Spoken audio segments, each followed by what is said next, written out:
Legacy. When you hear that word, what comes to mind? Some people think it's defined as something that is passed down, such as money or property, and something such as a will. For myself, I think it's something else. Not something that you could feel with your hands. Not something you can see with your eyes, or even smell with your nose. For me, I think it's something you can hear. The legacy I'm talking about is the one in the form of advice. Those tidbits of information, of wisdom that our fathers and grandfathers and fathers before them have passed down to us. So we can get that one leg up in life.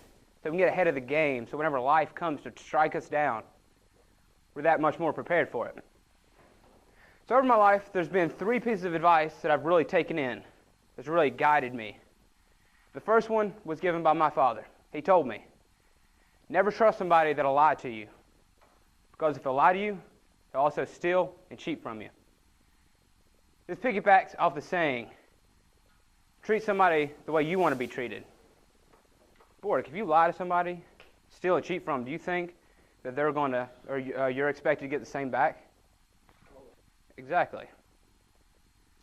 And it's also instilled on us. The first day that we walk through Lassane Gate with the honor code, a cadet must not lie, cheat, or steal, nor tolerate those who do. And we take that and we push it through the entire 4 years we're here, and even past that to the last days of our lives, because it's more than just words. It's something that we embrace. It turns into some type of moral code. The next piece of advice, once again, comes from my father. He told me, being a man, specifically being a father, can be one of the hardest jobs in the world, but it can also be one of the most rewarding. I was standing at the end of my bed, and I did something, and he's about to give me a whooping. And he looks at me and he says, son, I do this because I love you. And I know everybody's heard that before in their life. Just like any other kid, you think, you don't love me, you're going to spank me, it's going to hurt, you hate me, this, that, and the other. Until later on down the road and you look back on it. You start thinking, you know, he did love me. That was a kind of tough love. It's kind of love that really hits home. Being a man, being a father, it's hard because sometimes you've got to do some things that you don't necessarily want to do. Sometimes you've got to do that one thing that nobody's going to look at you and thank you for it. That one thing that nobody's going to like you for at the end of it. But you know what? It's your job. And that's what it takes to become a real man. Lastly, this one comes from my grandfather. A little backstory on him. He was raised during the Great Depression. He endured World War II.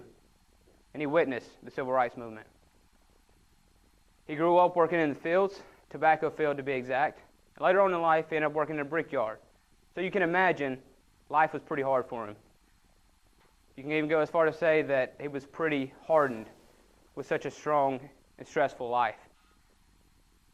So just like all great stories start, I did something. And he was about to give me a whooping with these big baseball mitts for hands that he's got. But today was different. Instead of giving me a whooping behind the shed, he took me out to the side yard. He sat down in his rocking chair. And I sat cross-legged in front of him, sitting on the ground, filling with the dirt and ripping up leaves, head looking down because I couldn't grow the moral fortitude to look him in the eye because I knew I'd messed up. And he looked at me and he said, Jeff, what do you want to be remembered as? For me, I can only think of, I'm just glad he's not giving me a whooping. But you know what? It started to sink in over the years. The next he looked at me and he says, do you want to be remembered as that person, that hoodlum? Over the years, you never strive to be better than what you are. You only strive to meet the standard. You never set out any goals. So whenever life came to call, you never made anything of yourself. And then he said, or do you want to be that person that with all adversity against you, all of life's struggles and all the problems, you were that person that strived to be something greater than yourself. You strive to be that person that surpassed me and your father That person that over the years you grow to respect and appreciate, and people can look at you. At the time, I didn't understand what this was like. I was 12 years old. I didn't know what he was trying to say. But over the years, it started to develop, and I actually looked back on it, and I know exactly what he means today. He was talking about your name. He's talking about that one thing that's always attached to you, that you can never get rid of, no matter if you change your name, that still follows you. So one thing that if you lose your house, your car, your money, your friends, your family, if nothing else is left at the box that you sleep underneath, you'll always have that name attached to you. So do you want to go through life with that name being tarnished and scuffed up because it has no value? Or do you want it to be golden?